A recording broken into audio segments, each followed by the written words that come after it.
Abram comigo a palavra do Senhor em Romanos capítulo 5.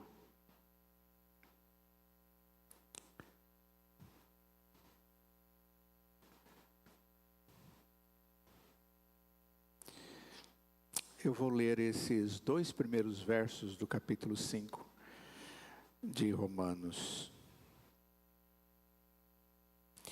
onde a palavra do Senhor diz assim: justificados, pois, mediante a fé, temos paz com Deus, por meio do nosso Senhor Jesus Cristo, pelo qual obtivemos também acesso pela fé a esta graça, na qual estamos firmes, e nos gloriamos na presença da glória de Deus. Vamos orar. Ó Deus, que maravilha! Que maravilha, Deus, é poder estar na Tua presença em oração e nesse tempo de estudo da palavra junto com o Teu povo.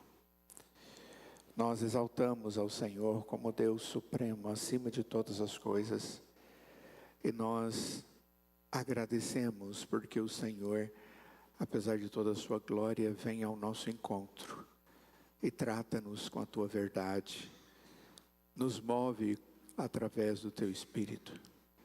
E pedimos que esse tempo seja bem aproveitado por cada um de nós, na medida em que vamos conversar a respeito dos feitos do Senhor na história. Em nome de Jesus. Amém. Esse texto de Romanos capítulo 5, ele é extremamente importante quando se fala de reforma protestante. Durante muito tempo, durante anos e séculos, Deus, através da sua palavra, tem nos conduzido ao entendimento de uma verdade básica, quando estudamos a Escritura, de que nós somos salvos através da fé em Cristo Jesus. O próprio Senhor Jesus ensinou isso no seu ministério. Ensinou que Ele veio para morrer na cruz, para que todos aqueles que crescem que aquele ato era substitutivo e que Ele é o Filho de Deus, fazendo isso de maneira substitutiva a nosso favor, teria a salvação imediata. Nós vamos para os escritos do Novo Testamento e os servos do Senhor que escreveram essas cartas todas, e aqui Paulo, um deles, enfatiza que a salvação, ela ocorre única e exclusivamente através da fé em Cristo Jesus. Não existe outra forma. O texto de Efésios capítulo 2 nos ensina que nós somos salvos através da graça quando cremos. E o texto diz que a graça e a fé não vêm de nós, mas é dom de Deus. É algo que Deus nos concede.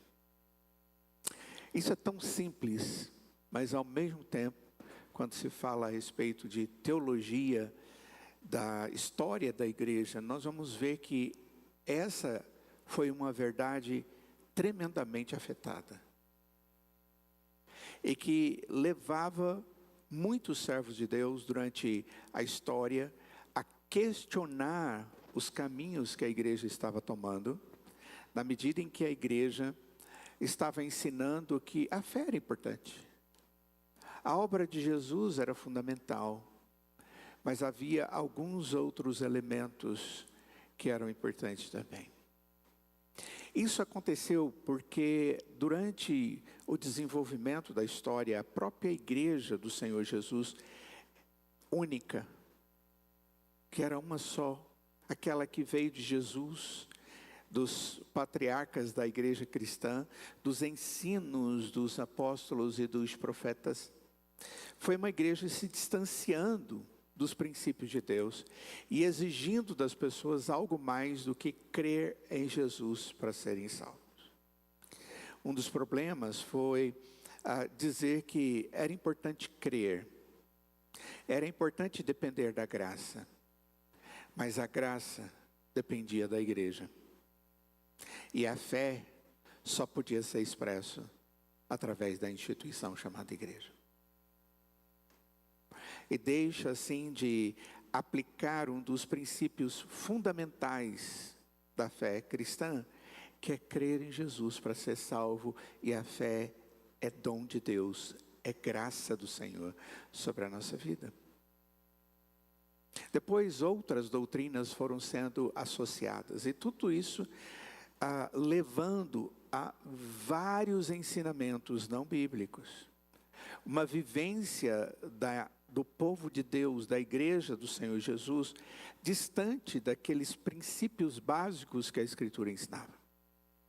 E foi exatamente por causa disso que começou a acontecer um movimento que queria tratar a igreja. Queria fazer com que a igreja olhasse de novo para os princípios elementares da fé cristã, contidos na Escritura. E estes homens e essas mulheres começaram a, dentro do próprio corpo de Cristo, dizer: precisamos retornar, nós precisamos voltar aos princípios da Escritura. Por causa disso, houve, durante anos e anos, num período chamado pré-reforma, alguns instrumentos, alguns indivíduos chamados pré-reformadores, que por defender que todo cristão deveria ler a Bíblia para conhecer a Deus, e que só existe salvação em Cristo Jesus, foram perseguidos. E a sua grande maioria foi exterminado, foram levados à morte.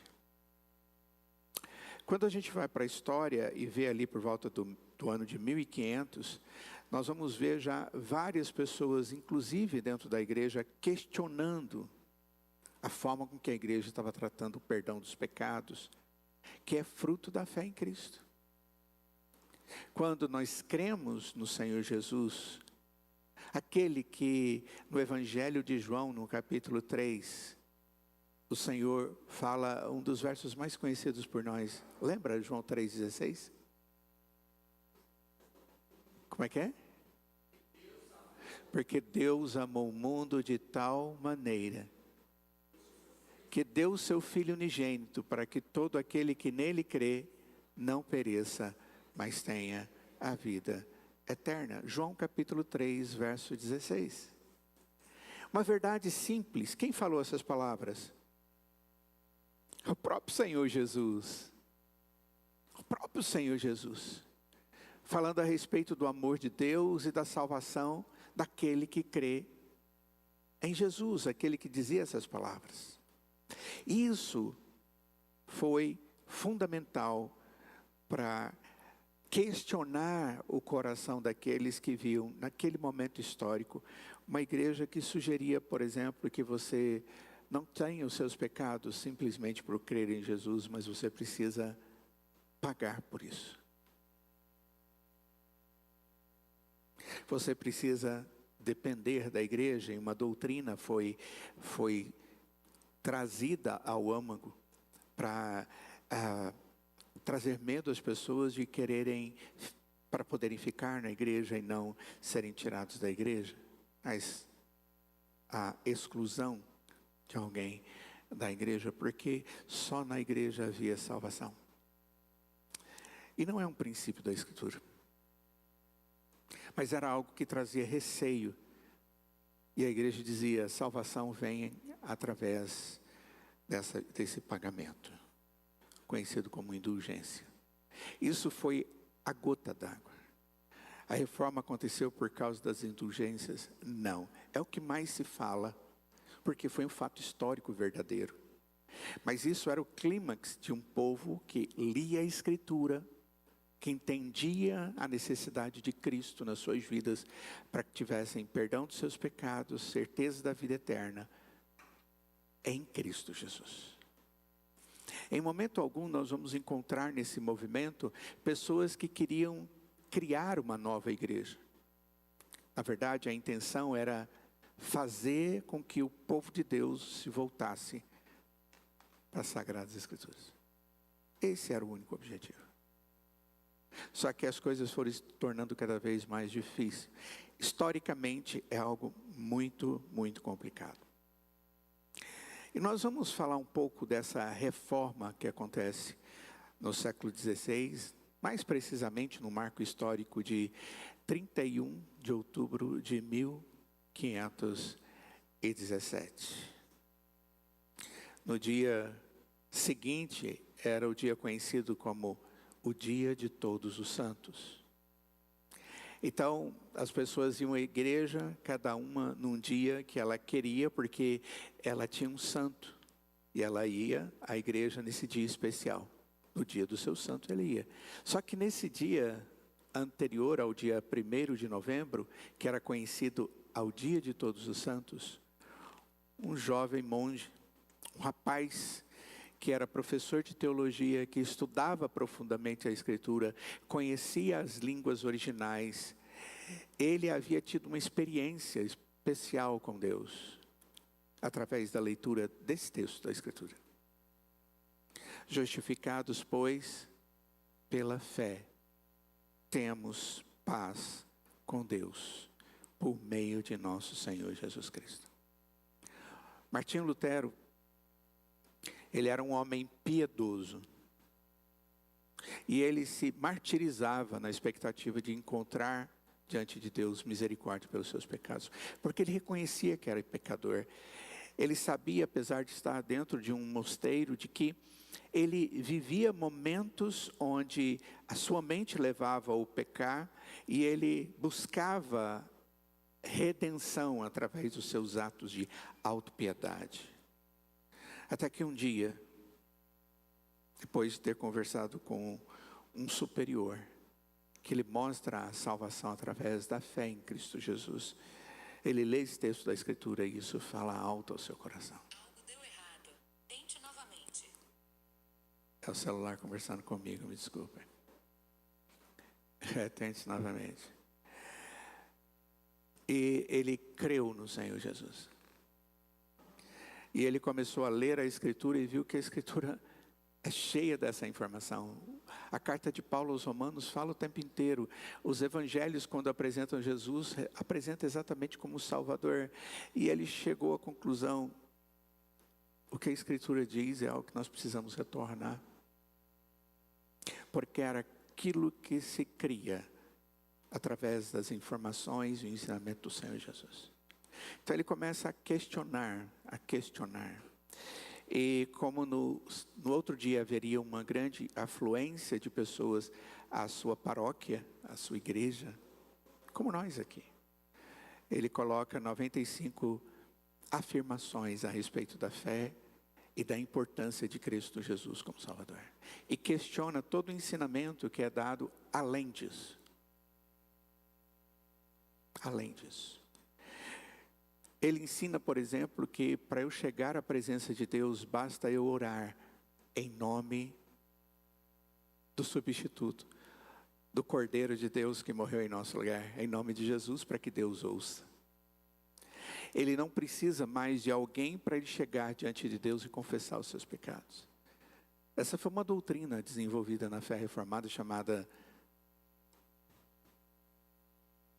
sacerdócio. Como é que é? Universalidade do sacerdócio. Ou seja, cada um de nós, por causa de Cristo, podemos chegar diante de Deus. Eu não preciso mais depender de alguém, porque Jesus Cristo fez tudo o que tinha feito sacerdotalmente, como o sumo sacerdote, como temos estudado em Hebreus capítulo 1, 2, 3, 4, 5, 6, em todos os textos ali de Hebreus. É o nosso estudo de domingo à noite sempre. Então, na verdade, voltar à reforma e pensar na reforma e nos seus ensinos e nas raízes bíblico-confessionais que existem ali, é entender que isso não nasceu do nada, mas do desejo de pessoas verem as suas próprias vidas edificadas através da Escritura e dos ensinamentos da Escritura e, fundamentalmente, que o homem é justificado pela fé em Cristo Jesus. Ele pode viver momentos os mais diversos seus, em lugares distantes, mas se ele conhecer a Jesus, ele é salvo. Um homem morrendo ao lado do Senhor Jesus, ele crê que Jesus é o Filho de Deus e que está morrendo ali no lugar dele. E ele ouve Jesus dizendo para ele: você vai estar comigo no paraíso. O que bastou a ele foi crer no Senhor Jesus. E a pergunta que deve sempre bater na nossa mente, no nosso coração cristão, é: eu creio realmente no Senhor Jesus? Eu dependo única e exclusivamente do Senhor Jesus. Por que a gente estuda esse tema? Primeiro, porque nós somos uma igreja que confessa a fé em Cristo. E mais do que isso, nós somos uma igreja que temos estudado a Escritura, confessado princípios básicos da Escritura e, portanto, nós somos uma igreja confessional. Muitas pessoas sabem distinguir entre igrejas e expressões de fé cristãs, mas na maioria as pessoas não sabem. E a nossa denominação, Igreja Presbiteriana, ela tem passado por uma crise de identidade, onde nós andamos no meio dela e vemos as pessoas falarem coisas distintas daquelas que às vezes falamos aqui, através do estudo da Escritura. E baseado nisso, a gente chega à conclusão que a gente precisa realmente tratar desse tema. O que significa ser uma igreja reformada? Quais são os princípios, as bases do nosso entendimento? Quando pensamos nisso, nós temos que chegar à conclusão de que fundamentos teóricos retirados da Escritura, ou fundamentos bíblicos, princípios bíblicos, que são entendidos através de uma avaliação criteriosa e fiel ao que Deus está querendo dizer aqui, e não o que eu gostaria que Deus estivesse dizendo. Isso determina a nossa fé e a nossa vida cristã. Uma vida cristã, ela é colocada, ela é fundamentada, ela é enraizada na palavra de Deus e nos seus ensinamentos. Nada mais. Na salvação em Cristo Jesus, como suficiente para nos levar aos céus. E a obra dele foi e é eficaz sobre a vida de todo aquele que crê. Quando o apóstolo Paulo fala esse texto aí, de 2 Coríntios capítulo 10, versos 4 e 5, ele diz: anulando, cancelando sofismas e toda altivez que se levante contra o conhecimento de Deus, mas levando cativo todo pensamento à obediência de Cristo. O que o apóstolo Paulo está dizendo aos coríntios que estavam ali mexendo e gerando certos princípios que não eram bíblicos, e Paulo está conduzindo-os de novo à Escritura, aos princípios ensinados por Cristo. Ele diz: vocês devem anular as filosofias, os pensamentos, os sofismas. Aquela ideia de que você fica transitando e usando a Escritura do jeito que você quer para chegar nos princípios e nas verdades que você imagina. Ele está dizendo: não podemos fazer isso. E não podemos também ser altivos diante do conhecimento de Deus para determinar o que é que Deus está nos dizendo aqui. Mas pelo contrário, nós temos que levar na presença de Deus a pergunta de que se o meu pensamento a respeito da Escritura tem a ver com o ensinamento de Cristo Jesus.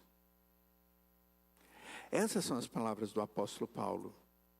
Então, usar essa verdade bíblica, esses fundamentos da Escritura, para a minha vida cristã é fundamental, para que eu possa ter um testemunho vivo, existencial, do entendimento da graça de Deus na minha vida e do meu desejo de viver a verdade de Deus na minha vida. É o testemunho de fé que eu e você devemos ter, o verdadeiro cristão deve ter. E isso passa pelas Escrituras. É fantástico ver quando Pedro, aqui no capítulo 4, ele fala aos crentes a respeito da necessidade deles serem dependentes de Deus. Enquanto ele está falando a respeito disso, ele traz a seguinte informação: olha, todos nós somos dispenseiros da multiforme graça de Deus. Ele diz isso. Ou seja, nós administramos a graça de Deus que tem sido colocado sobre a nossa vida. Mas é por causa da graça de Deus que vivemos cada um dos propósitos de Deus para a nossa vida. Aí ele traz alguns exemplos. Ele diz: se alguém fale segundo os oráculos de Deus.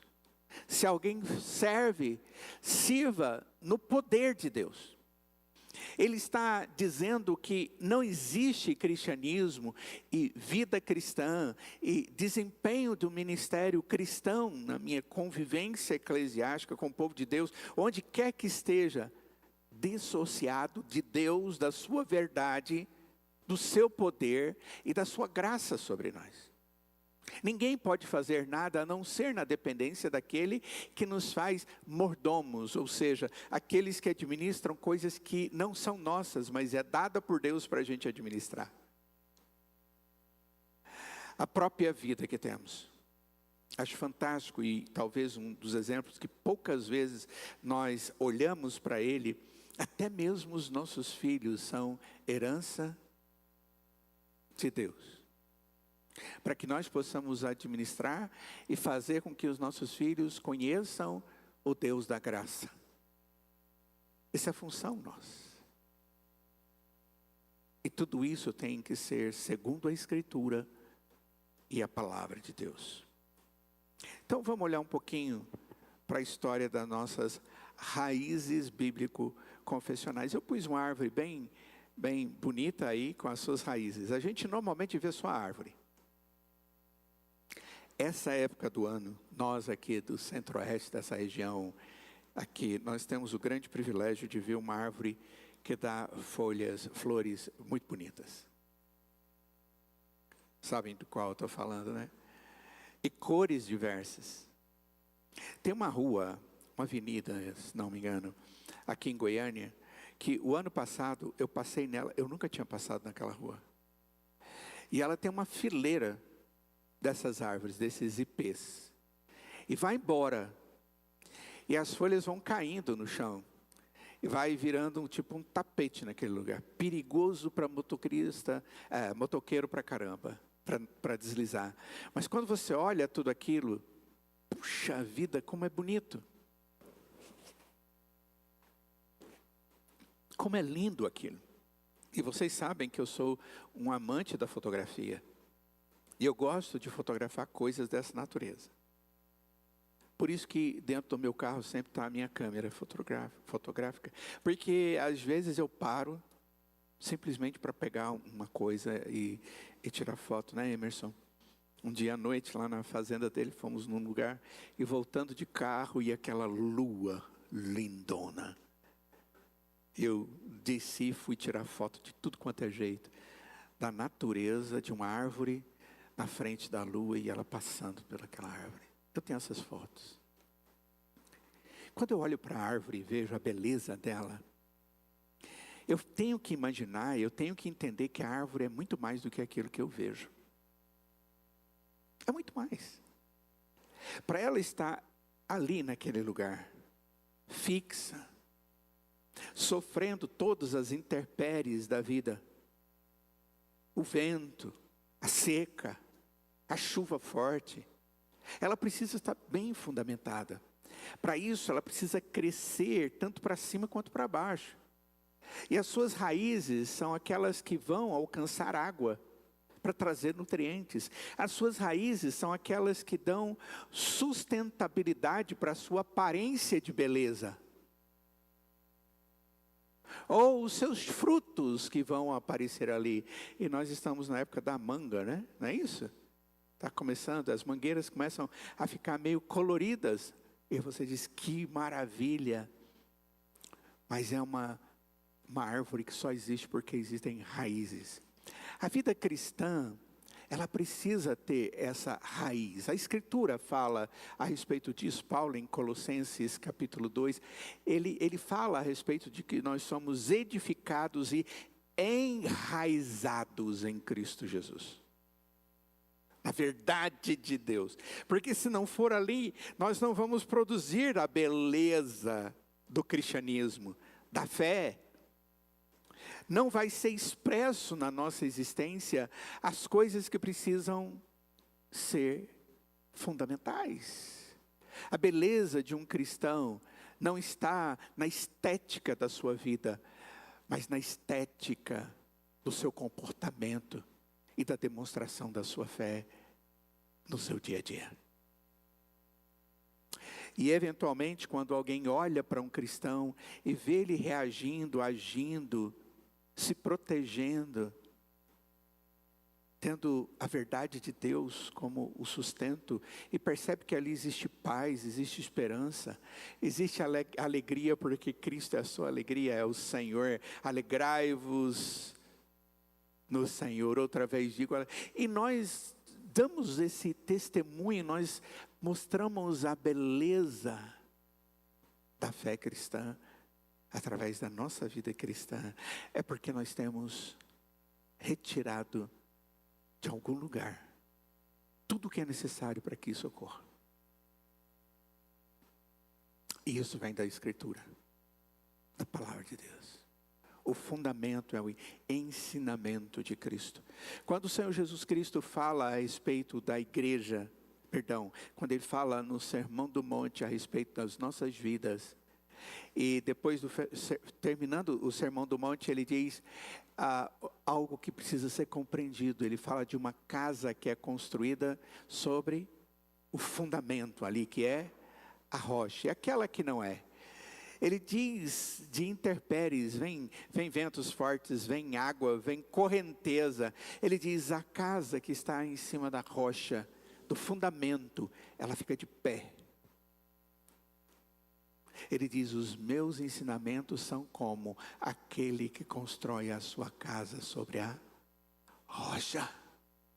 Constrói a sua vida cristã em cima daquilo que é a verdade de Deus. Ele diz, isso que eu estou ensinando para vocês é o fundamento. O cristão e a fé cristã, ela precisa ter raiz na Escritura. Ela precisa ser a expressão verdadeira, fiel da palavra de Deus. Caso contrário, essa não vai sobreviver. Eu não consigo produzir frutos sem ter o alimento do Espírito Santo de Deus através da Escritura. A Reforma Protestante, ela aponta exatamente para essa verdade. E ela diz, a igreja, ela não é sustentada pelo poder das pessoas e nem da instituição. E não é ela que traz salvação para alguém, mas é Cristo Jesus. E eu conheço o Senhor Jesus através da Escritura. Esse é o fundamento. Eu assisti um filme que eu acho que muitos crentes assistiram esse filme esses dias, chamado A Forja. Alguém aqui assistiu A Forja? Gostaram? Gostou? Oh, rapaz. Parece que está saindo de cartaz. Vai assistir. A palavra já dá uma ideia, né? Forja.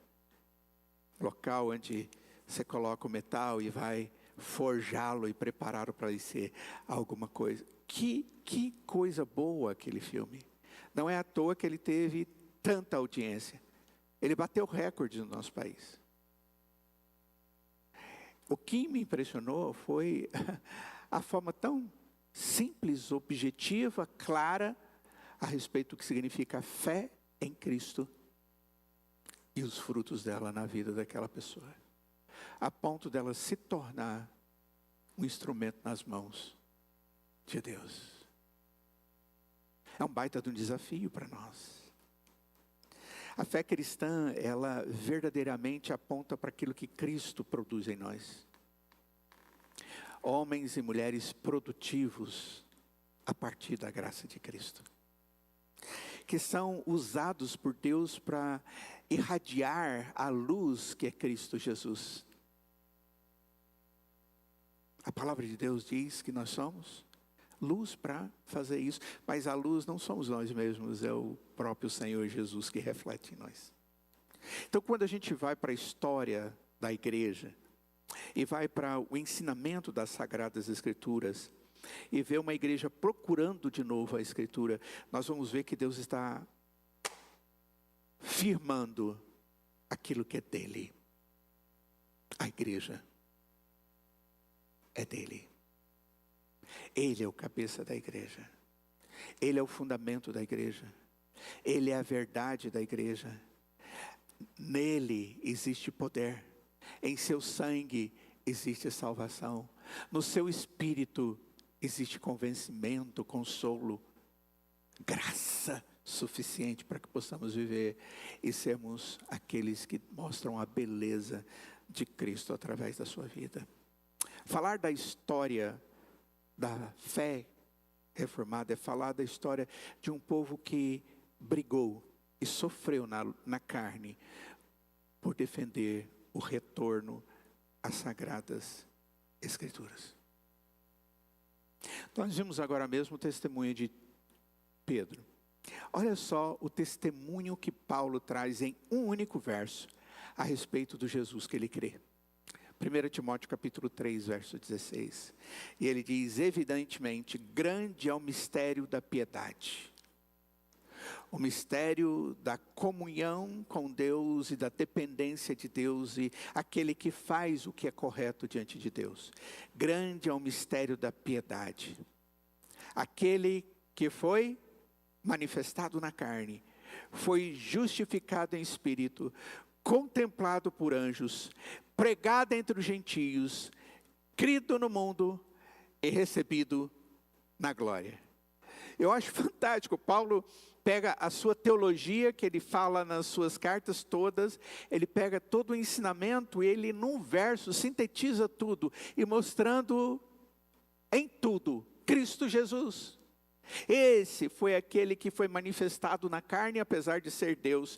Foi aquele que foi justificado em espírito, no sentido de que, como Deus e verdadeiro espírito, ele está sem pecados. É o contemplado por anjos, visto e adorado pelos anjos. É aquele que tem sido pregado entre os gentios naquele momento. E ele tem sido crido no mundo. Está na glória. Que virá na sua glória para nos buscar e levar-nos para a sua glória eterna. E eu fico pensando, ele só pôde dizer essas palavras tão cheias de significado, conhecendo esse Deus. E essa é a verdade. Deus, ele tem um propósito para nós como igreja. E o propósito, queridos, é conhecimento da verdade de Deus, para que possamos com isso crescer, porque as raízes estão na verdade de Deus, e para que possamos testemunhar com a nossa vida. Viver a nossa vida como um testemunho, viver a nossa alegria dentro de casa, no meu relacionamento conjugal com os meus filhos, no meu relacionamento profissional e onde quer que Deus me coloque, aqui dentro da igreja, eu estou fazendo um testemunho daquilo que creio. De onde estão as minhas raízes? Palavra de Deus. Por causa disso foi que o período histórico da igreja, Jesus vem, faz toda a obra redentiva, prepara os seus discípulos para depois eles serem aqueles que vão pregar o evangelho. Eles são os apóstolos, os enviados para uma tarefa como embaixadores de Deus. Eles vão registrar os eventos que estão aqui na Escritura. Mas logo que a igreja começa a crescer, ela começa a ter problemas. Lembre de uma coisa, a igreja do Senhor Jesus, mas ela é formada por indivíduos como eu e você. Complicadinhos. Pecadores. Ídolos de coisas que não devem seguir, mas seguem. Submissos a coisas que são mais do que a palavra de Deus. E dentro da igreja começou a ter interesses de indivíduos, de pessoas, de instituição. E a igreja civil, quando falo igreja, me refiro aos crentes. Ela se viu necessitada de ter código de testemunho, ou seja, ter alguma coisa que ela possa dizer, olha, eu creio nisso. Por causa dessa situação histórica, nós vamos ver na história da igreja cristã alguns credos e algumas confissões de fé. Ou seja, síntese do que esse povo crê da Escritura. Não é tudo, mas é uma síntese fundamental. Um desses exemplos é o credo apostólico. Havia muitas heresias que foram ganhando o meio do povo de Deus. Então, por causa disso, foi se desenvolvido o credo apostólico. Não porque os apóstolos escreveram, mas porque o credo, ele tem exatamente os ensinamentos que os apóstolos trouxeram, instruídos pelo Espírito Santo de Deus. Ele não é exaustivo, mas ele é suficiente. Ele é bíblico. Vocês lembram do credo apostólico? É esse aí, ó. Creio em Deus Pai. Lembra disso?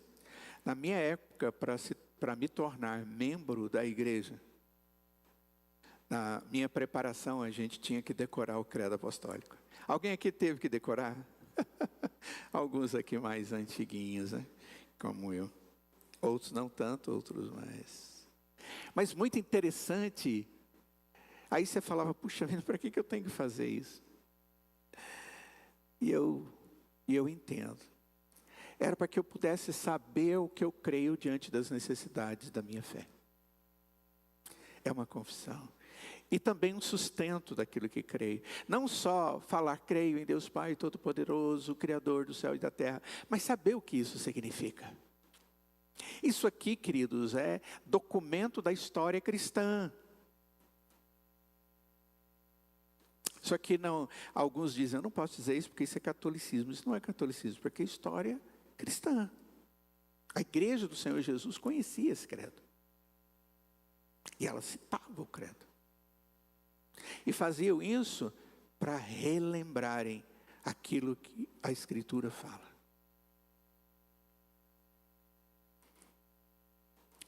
Nosso tempo já está um pouco adiantado, mas dá para a gente ler junto?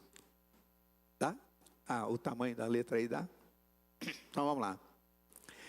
Creio em Deus Pai Todo-Poderoso, Criador do céu e da terra, e em Jesus Cristo, seu unigênito Filho, nosso Senhor, o qual foi concebido por obra do Espírito Santo, nasceu da Virgem Maria, padeceu sob o poder de Pôncio Pilatos, foi crucificado, morto e sepultado, desceu ao Hades, ao terceiro dia ressurgiu dos mortos.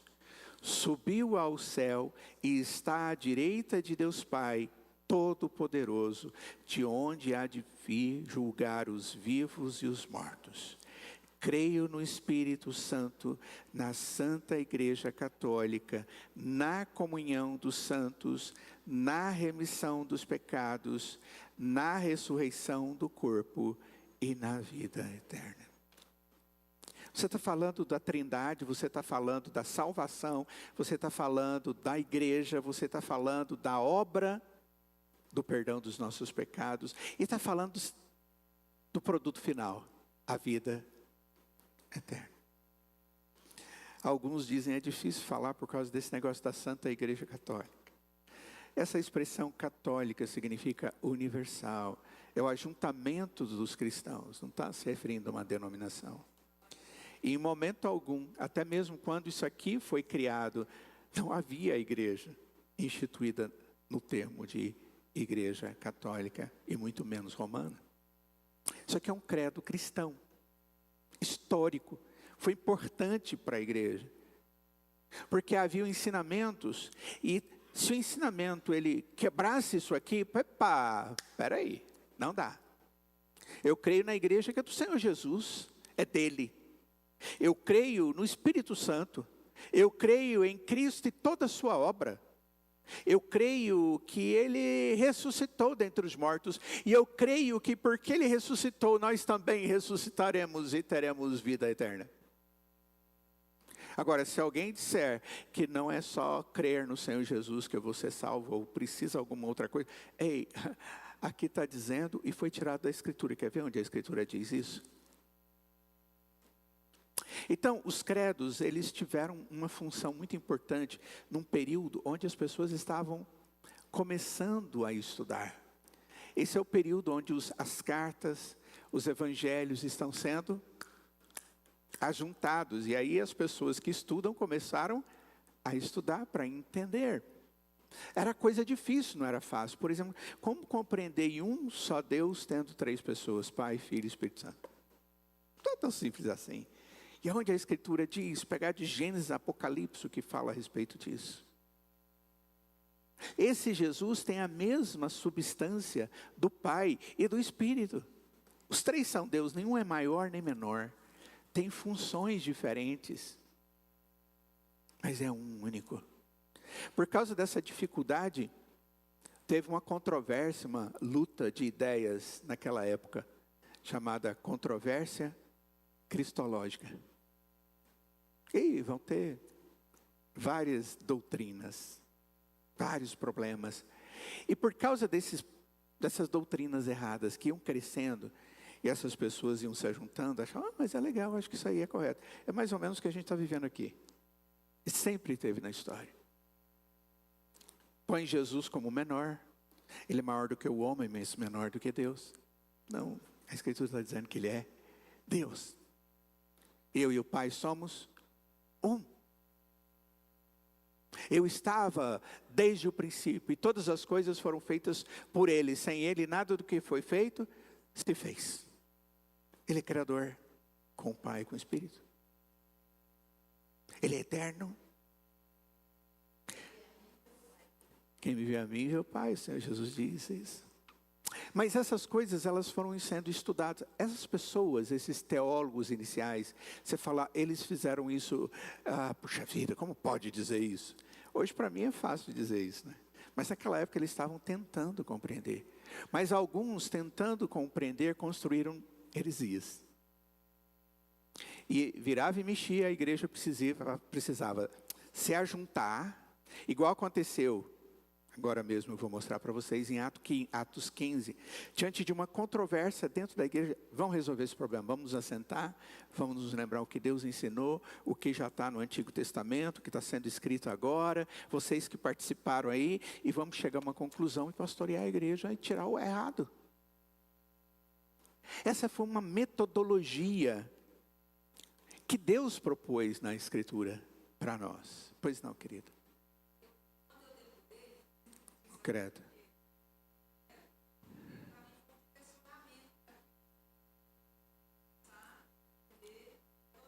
Uhum. Que bênção. Então, essa é a proposta. Essa é a proposta. Mas vamos lá.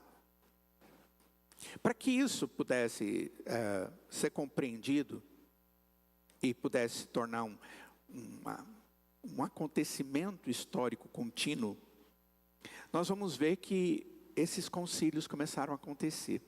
O primeiro deles foi em Atos capítulo 15. Pode abrir lá. Atos capítulo 15.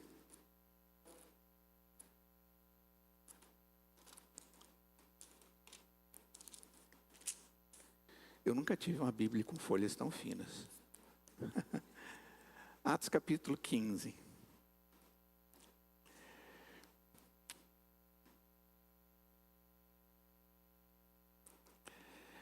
O que acontece aqui é que a igreja, ela está vivendo um momento de, eu penso de um jeito, você pensa de outro. Por exemplo, alguns queriam circuncidar os gentios, ou aqueles que não eram judeus e tinham se convertido a Jesus. Ou seja, aplicar a lei para que eles pudessem ser salvos. Dizer, sem a circuncisão você não é salvo. Aí o outro chega e diz, mas Jesus disse que é salvo só através da fé. Não precisa mais circuncisão. Aí alguns dizem, posso comer isso, não posso comer aquilo. Aí o outro diz, Deus disse que tudo foi dado para para nós. O que temos que fazer é tomar todas essas coisas para a glória de Deus. E aí começaram a ter algumas dúvidas. E aí, o animal sufocado? O animal sufocado comeu a carne com sangue. Os judeus até hoje, eles lavam a carne até ela ficar completamente sem sangue. Sabiam disso?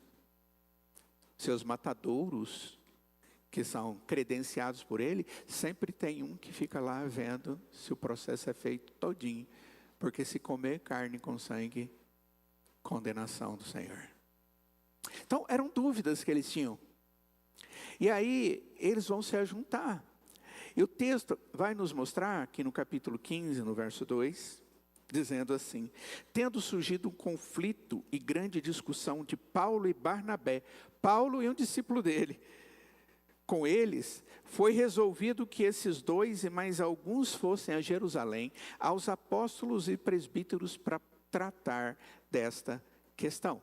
Vamos fazer o seguinte: os presbíteros que pastoreiam a igreja, junto com os apóstolos, e vocês vão a Jerusalém, lá estão os outros apóstolos e os presbíteros da igreja, vão passando e levando esses homens, senta e conversa sobre esse assunto. Nós queremos fazer o que é certo. Esse concílio aconteceu entre o ano 49 e 50 depois de Cristo. Certo? Esses homens estão aí. Aí no verso 6 diz: então os apóstolos e os presbíteros se reuniram para examinar a questão. Havendo grande debate, Pedro tomou a palavra e disse: irmãos, e aí Pedro fala. E aí, mais na frente, está tendo toda aquela situação, diz o texto que Tiago pede a palavra, e Tiago traz uma palavra que trouxe para eles entendimento. É isso mesmo, Tiago, você está certo. E aí eles decidem: vamos escrever esse documento e vamos mandar para a igreja, para que a igreja possa saber qual é o ensinamento da Escritura. Então, é isso que vai acontecer. Eles formam uma equipe, olha só, verso de número 22, diz o texto: então pareceu bem aos apóstolos e aos presbíteros, com toda a igreja, eleger alguns homens dentre eles e enviá-los a Antioquia, junto com Paulo e Barnabé, para a igreja deles. Foram eleitos Judas e tal, e mandaram por eles a seguinte carta. E está aí a carta que é o testemunho de fé. E o texto diz que as igrejas receberam, verso 30, os que foram enviados partiram para Antioquia e, tendo reunido a comunidade, entregaram a carta. Quando a leram, ficaram muito alegres pelo consolo recebido. O estudo da Escritura é a conclusão do que a verdade dizia, trazia consolo para eles. Judas e Silas, que eram também profetas, consolaram os irmãos com muitos conselhos e os fortaleceram, tendo se demorado ali por algum tempo. Todas as vezes que a igreja do Senhor Jesus ela tem algum questionamento sobre algo espiritual, religioso, devocional, bíblico, a igreja tem que se reunir, ela tem que discutir esses assuntos.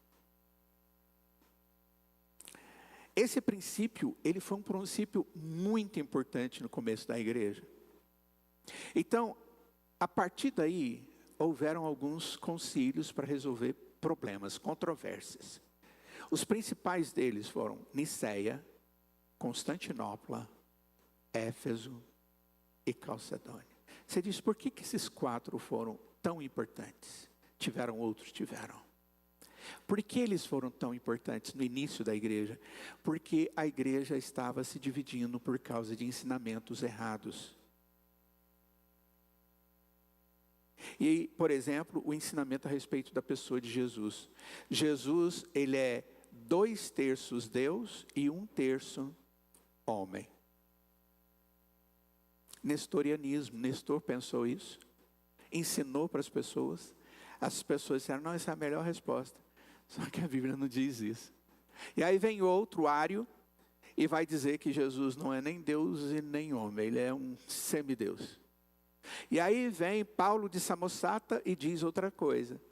E são todos teólogos importantes, mas ao redor deles as pessoas começaram a crer. Então a igreja se reunia, trazia essas pessoas e dizia, vamos conversar, por que vocês estão dizendo isso? Mas a Escritura não diz isso. E eles levavam um grande tempo estudando. E eles no final produziam um documento, um credo, igual ao credo apostólico. Só que é como se ele pegasse o credo e fosse pondo mais informações. Certo? Então, todos esses concílios, eles tiveram essas intenções de destruir a igreja, de rachar a igreja. Pelo contrário, de trazer a igreja a pensar o que a Escritura ensina. Aqui são algumas figuras. Naquela época era comum fazer documentos, pintar o que está acontecendo ali. Não tinha fotografia, né? É igual quando vai num tribunal onde não é possível entrar com fotografia, filmar, e as pessoas vão fazendo desenhos de que está acontecendo isso. Você já deve ter visto. Mais ou menos isso. Esse, por exemplo, é o credo niceno. Eu vou ler só o iniciozinho para vocês verem. Creio em um Deus, Pai Todo-Poderoso. Ó, já aumentou, já informou algo a mais que a Escritura diz. Criador do céu e da terra, e de todas as coisas visíveis e invisíveis, inclusive os anjos. Inclusive o anjo que caiu e a turma que foi atrás dele. Aí continua. E em um Senhor Jesus Cristo. Senhor, palavra Kyrios. Ele é Senhor igual o Pai. O unigênito Filho de Deus, só Ele, gerado pelo Pai antes de todos os séculos. Ou seja, Jesus é eterno. Deus de Deus, luz da luz, verdadeiro Deus e verdadeiro Deus, gerado, não feito, de uma substância com o Pai, pelo qual todas as coisas foram feitas, o qual por nós, homens, e por nossa salvação, desceu ao Hades. A expressão desceu ao Hades é morreu, foi sepultado. Foi feito carne pelo Espírito Santo da Virgem Maria, ou seja, através do ventre dela, e foi feito homem por Deus, e foi crucificado por nós. Olha só, eles estão detalhando aquilo que é a Escritura, ou a afirmação da Escritura, de maneira fundamental, de maneira básica. O credo niceno, ele é crido por nós, igreja cristã. Todos os verdadeiros cristãos aceitam o credo niceno. Se perguntar, os católicos aceitam o credo niceno? Aceita. Nós aceitamos o credo niceno? Indubitavelmente, claro que sim. Por quê? Porque foi algo do período do início da igreja e que tem uma essência bíblica. Material fantástico. Mas só que depois disso, as coisas que foram afirmadas acabaram sendo questionadas de novo. E um grupo, apesar de ter sido pastoreado com esses documentos, continuaram ali os nestorianos, os arianos, acabaram se tornando uma religião. E outra religião que nós temos por aí, nós temos os unitaristas. Alguém sabe o que é um unitarista? Que crê num só Deus, então não crê que Jesus é Deus. Conhece alguma crença assim hoje, contemporânea? Quem? Testemunha de Jeová. Testemunha de Jeová. Eles são unitaristas. Quando eles começaram lá atrás, com quem? Com Ário. Então eles são arianos. Vai acontecer um outro concílio depois. Um outro concílio. Eu não coloquei todos, mas isso acontece aqui, ó, só para vocês verem. Em 325, em 381 vai acontecer um outro concílio, advertindo de novo aqueles que não estavam pregando Jesus como a mesma essência do Pai. Só que não resolveu. Em 451 vai acontecer o concílio de Calcedônia. Eles vão reafirmar o concílio de Niceia e vão anamatizar. Eles vão amaldiçoar aqueles que continuavam crendo no ensino diário.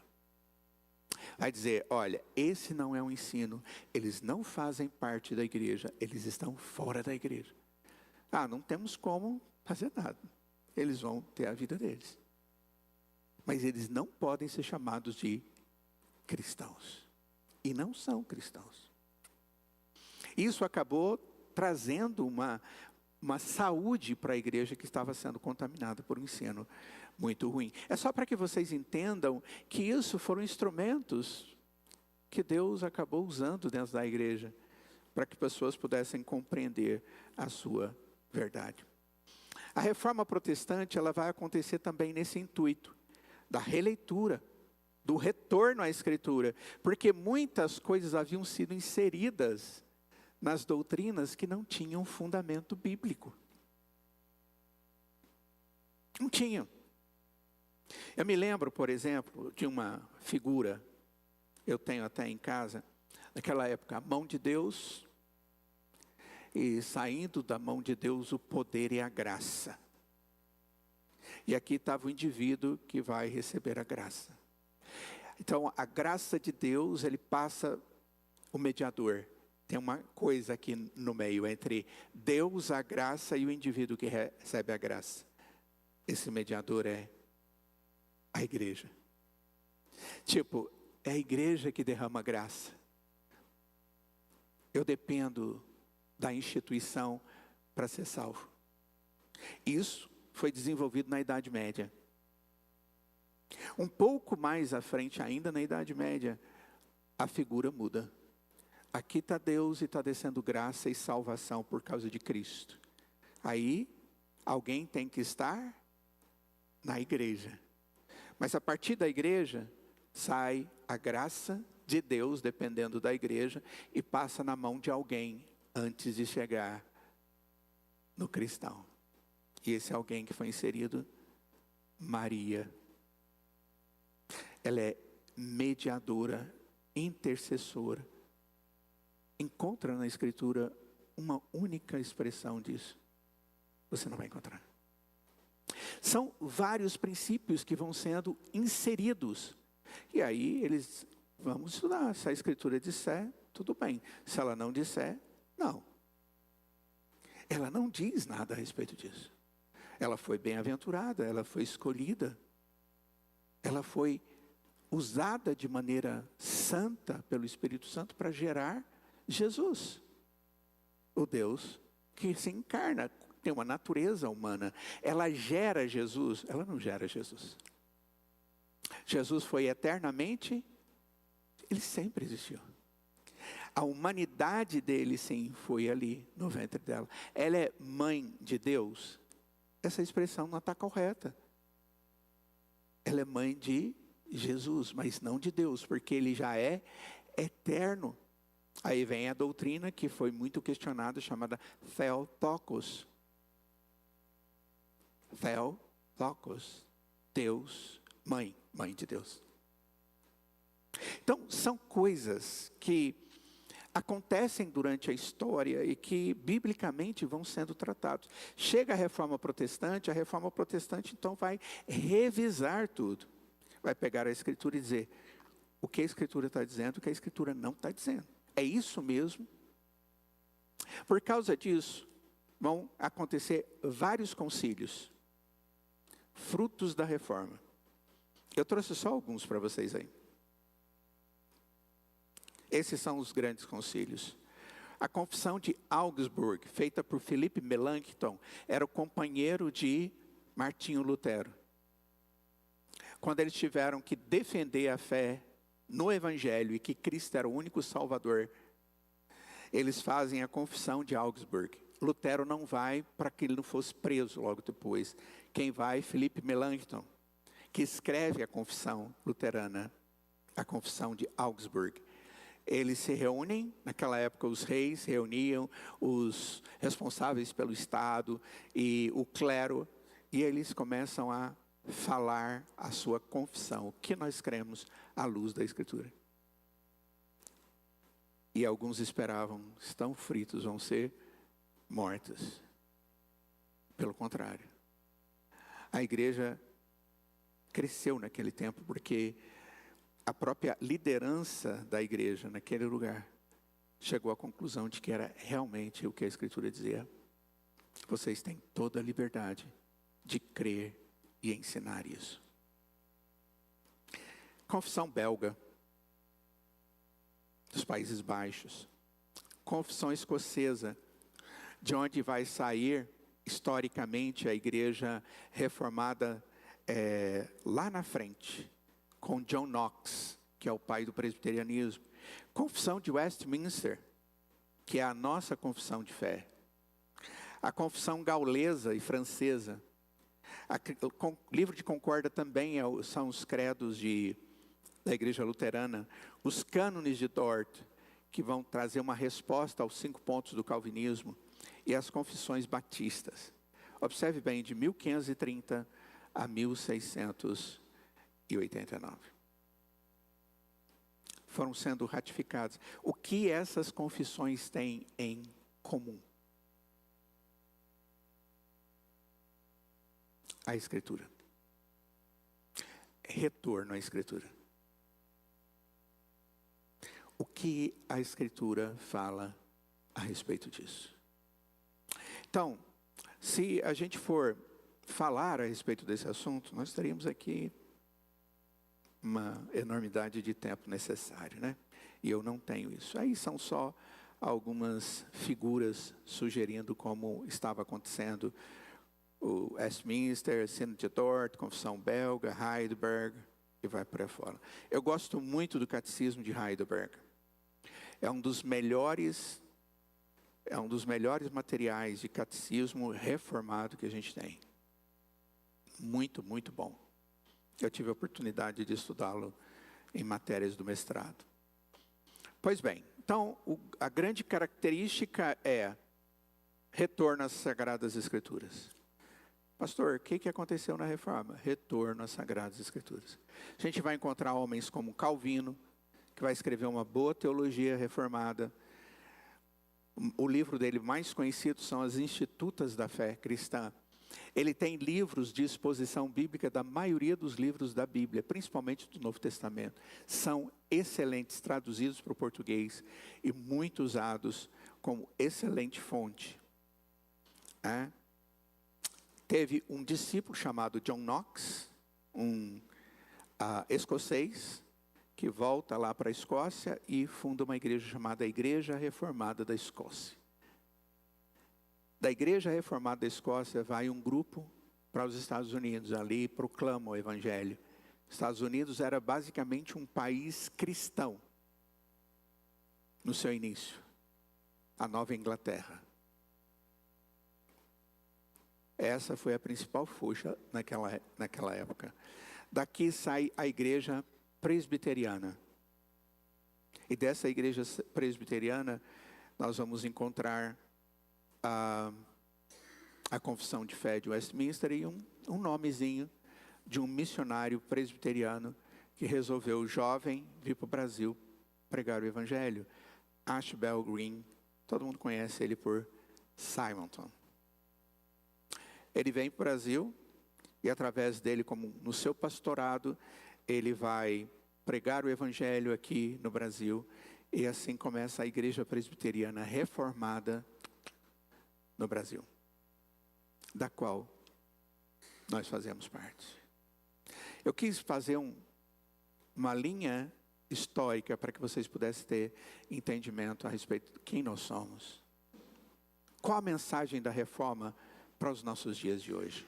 Aplicação.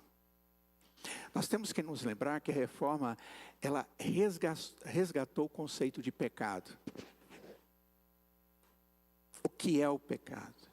É uma transgressão da vontade de Deus, não a transgressão à igreja. É uma transgressão à santidade de Deus. É uma rebeldia contra Deus. É o que nos separa de Deus. É o muro de separação. O muro da inimizade. Tudo causado pelo pecado. Isso é resgatado.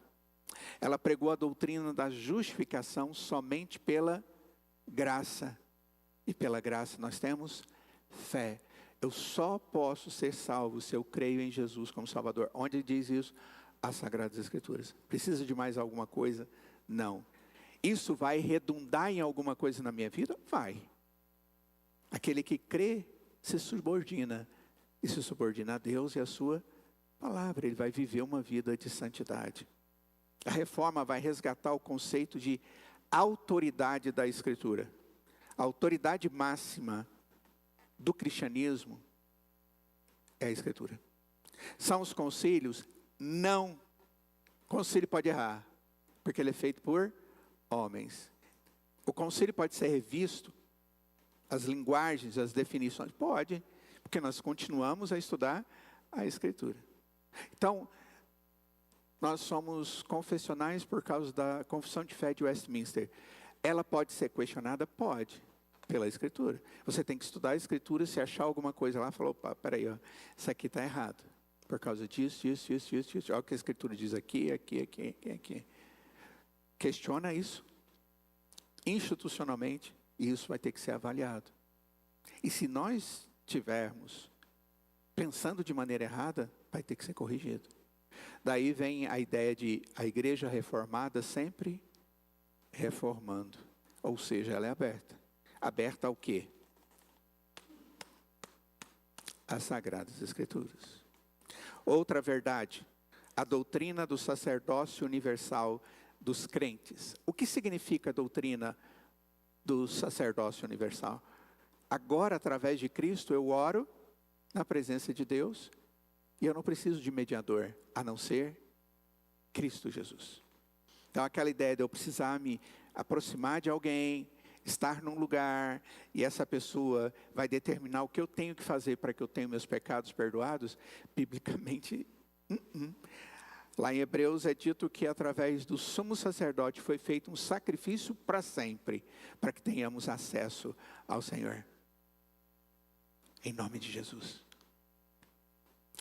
E quinto, a reforma apresentou de forma clara, muito clara, a soberania de Deus. Não sou eu que determino a obra de Deus.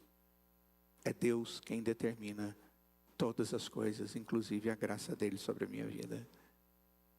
E louvado seja ele. Quais são os desafios para nós? Primeiro,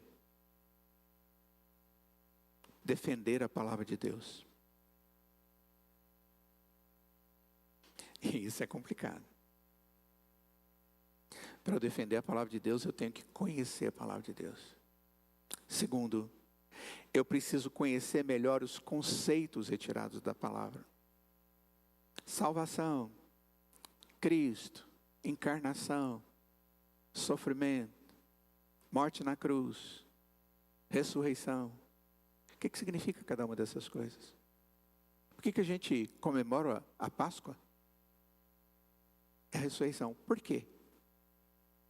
Porque se Cristo não ressuscitou, é vã a nossa fé, diz a Escritura. Mas o que é ressurreição?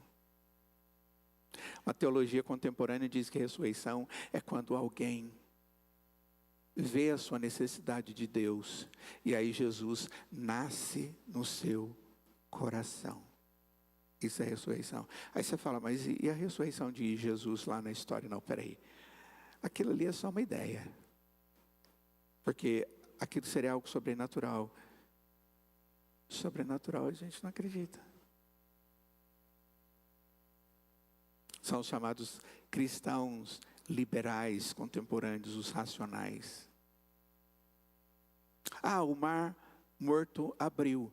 Não, peraí, aquilo ali é só uma figura. Não foi bem assim. Deus preparou um jeito para o povo fugir do exército. Ah, mas o que poderia ter acontecido? Ah, uma coisa natural, o mar abriu ali por uma questão de natureza mesmo. O vento bateu daqui, bateu dali e teve um lugar para eles passarem. E o indivíduo que enxergou era cego e Jesus mandou ele pôr o barro e pôs o barro no olho dele e ele enxergou. Não, é porque aqui naquela terra tinha produtos naquela região, a gente sabe que tem produtos medicinais, simplesmente lavou, tirou aquele excesso, aquelas coisas, e ele começou a enxergar. Ah, então não foi um milagre? Não, Jesus sabia, por isso que ele fez isso. Nós vivemos nesse tempo, queridos. Nós temos que aprender a Escritura e a defender a verdade das Escrituras. a conhecer melhor os conceitos retirados da Escritura. E por último, e não menos importante, desejar ter uma vida cristã coerente com a palavra de Deus. Se a reforma está trazendo para nós hoje desafios, e traz, os maiores são esses.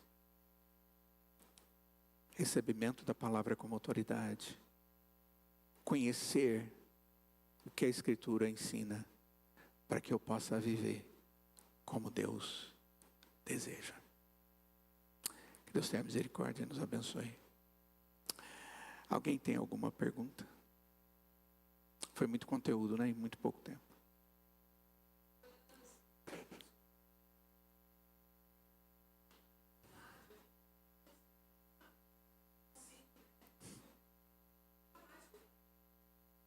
Tem sim.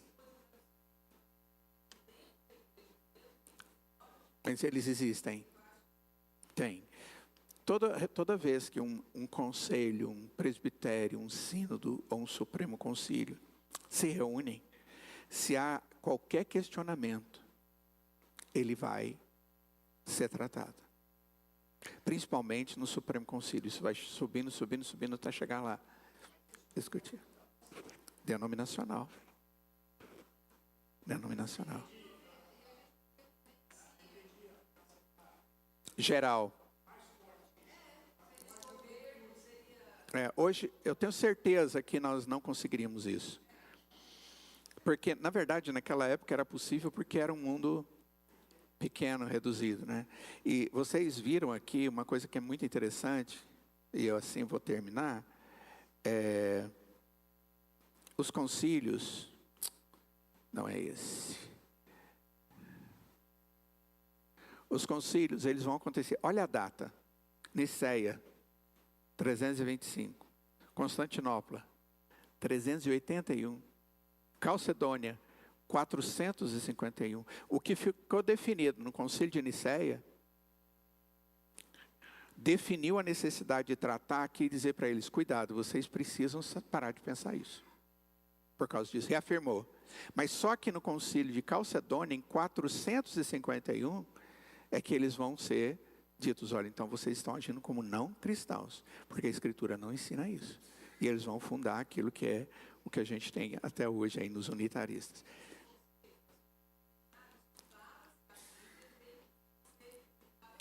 Sim. Sim. Vê. É isso que eu estou dizendo.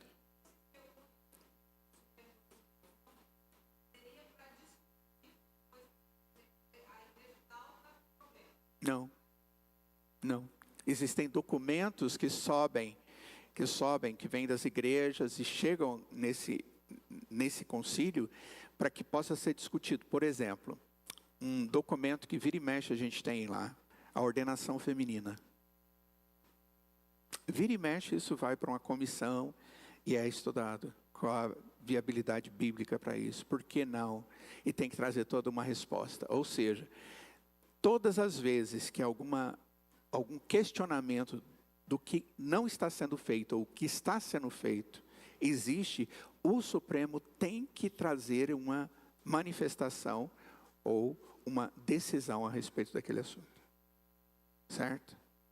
São comissões enormes e isso vai para plenário. 2.000 pessoas ali. Tá?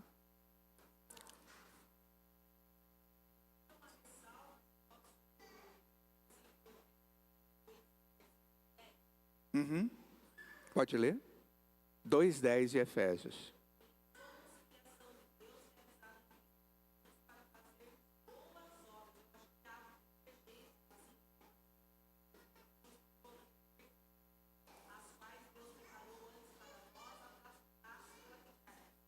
Tá, isso é consequência do que vem nos versos 8 e 9. Pela graça eu creio, pela graça eu sou salvo. E como consequência dessa salvação e da graça na minha vida, eu vou viver as boas obras. É como se o texto estivesse dizendo, é consequência, eu não posso viver como um cristão com boas obras sem a graça que gera fé em mim. Isso é consequência, a obra não é causa, mas ela é consequência da graça de Deus sobre a nossa vida. Ok?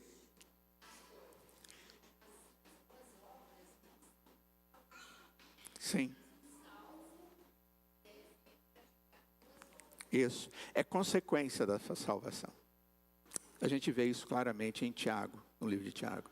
Eu tenho vontade de trabalhar o livro de Tiago com a igreja, mas ainda estamos em Hebreus e temos muito que andar. Queridos, que o Senhor abençoe a todos. Nós vamos orar. Senhor, obrigado por esse tempo precioso de escola dominical. Leva-nos em paz para os nossos lares e ensina-nos, ó Pai, a honrar o Senhor através da fidelidade da sua palavra, em nome de Jesus. Amém.